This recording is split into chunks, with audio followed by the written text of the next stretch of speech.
Many friends attempt to make home-style tofu at home, only to have it turn into a disaster every time. Either the tofu crumbles the moment it hits the pan and sticks throughout the entire cooking process, or the finished dish tastes bland and uninspired, lacking any real flavor. Today, I'm going to share with you a foolproof recipe for home-style pan-fried and braised tofu. I'll guide you step by step on how to fry tofu without it sticking or falling apart, resulting in a dish that is crispy on the outside, tender on the inside, savory and packed with flavor. It's a simple, budget-friendly recipe that serves as the ultimate crowd-pleasing side dish, guaranteed to have everyone asking for seconds. The first and most critical step in making pan-fried tofu is choosing the right kind of tofu. You must remember, for home-style pan-fried dishes, your first choice should always be lu shui tofu, brine-set tofu. Whatever you do not buy shigao tofu, gypsum-set tofu. Many people don't know the difference between the two. While gypsum-set tofu has a soft, delicate texture, it has an extremely high water content. It tends to disintegrate the moment it hits a hot pan.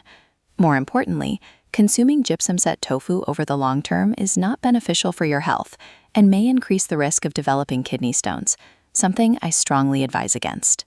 Brine-set tofu, on the other hand, is a completely different story. It is a healthy ingredient produced through traditional craftsmanship, using natural brine, lu shui, as the primary coagulant. It is made with pure ingredients, boasts a firm yet tender texture, and is rich in natural soybean flavor. It is the perfect choice for creating delicious, home-style dishes that pair wonderfully with rice, suitable for all ages and loved by everyone. To ensure your tofu doesn't crumble, doesn't stick to the pan, and absorbs flavor more effectively, the second key technique is the saltwater soak. First, place the entire block of brine-set tofu into a bowl of clean water, add a moderate amount of table salt, and let it soak for about 10 minutes. Many people think this step is unnecessary, but it actually serves a very important purpose. Soaking the tofu in salt water effectively eliminates any lingering beany odor inherent in the tofu, resulting in a cleaner, purer flavor in the finished dish. At the same time, it firms up the tofu's texture and draws out excess internal moisture. This ensures that when you subsequently fry it in the pan, it won't crack or fall apart, maintaining its shape beautifully while also absorbing a foundational layer of flavor. Next comes the secret to preventing your tofu from sticking to the pan, the pan seasoning technique. If you want to fry tofu with absolutely zero sticking, a good iron pan is indispensable. A standard home-style iron wok or frying pan is the ideal choice. It heats evenly, is durable, and improves with use, becoming increasingly non-stick the more you cook with it. Do not pour oil or add the tofu directly into a cold pan. Instead, turn the heat to high and preheat the empty pan for 1 to 2 minutes to ensure the entire surface heats up evenly. Be sure to carefully monitor the heat during this process to avoid overheating the pan or scorching it dry. Once the pan is thoroughly heated, turn off the heat and let it rest for a moment to allow the temperature of the pan's base to drop slightly. This prevents the oil from overheating, which could cause splattering, and keeps the tofu from scorching. Next, pour in a suitable amount of cooking oil and gently tilt the pan to ensure the oil coats the entire bottom and sides evenly. This creates a complete oil film over the surface, the core secret to achieving a non-stick effect. Once the pan is properly seasoned with oil, simply set it aside for now. At this point, retrieve the tofu that has been soaking in salt water and pat away any excess surface moisture before slicing it. Do not fry the large block of tofu whole. If it is too thick, it won't absorb the flavors well, and if it is too thin, it will crumble easily.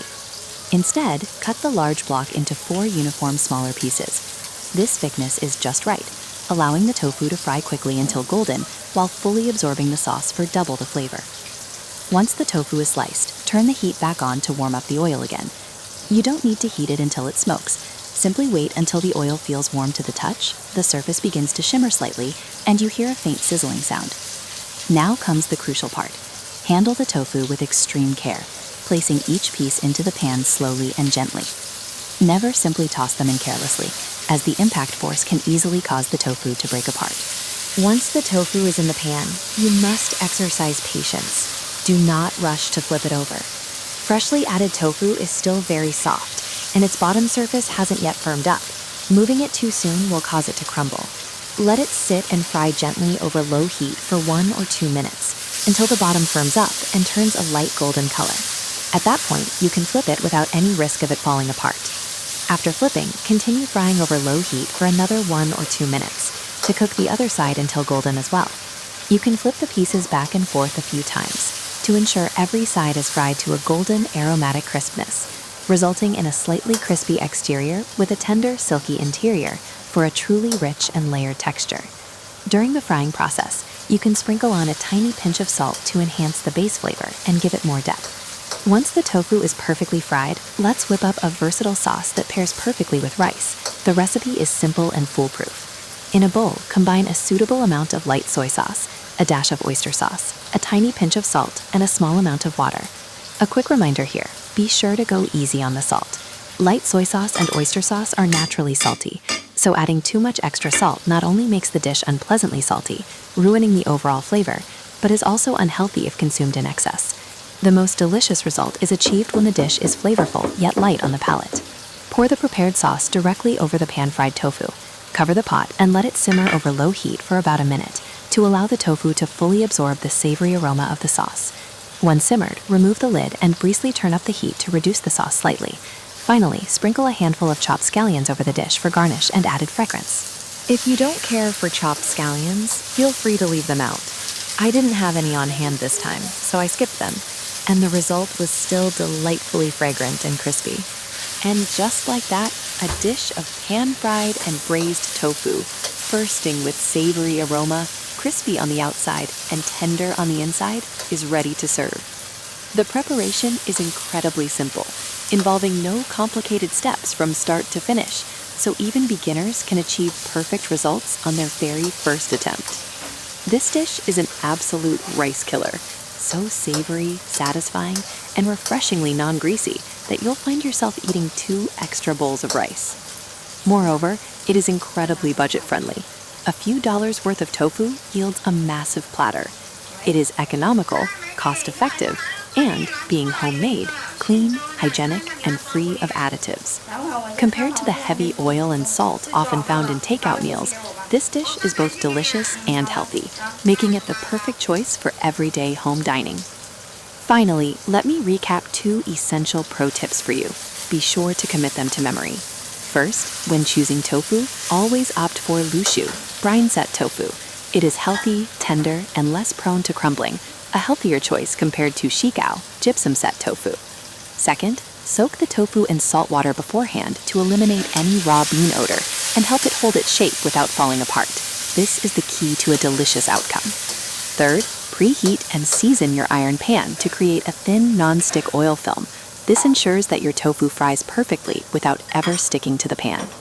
Once you master this versatile home-style tofu recipe, you'll never have to worry about what to cook for dinner again.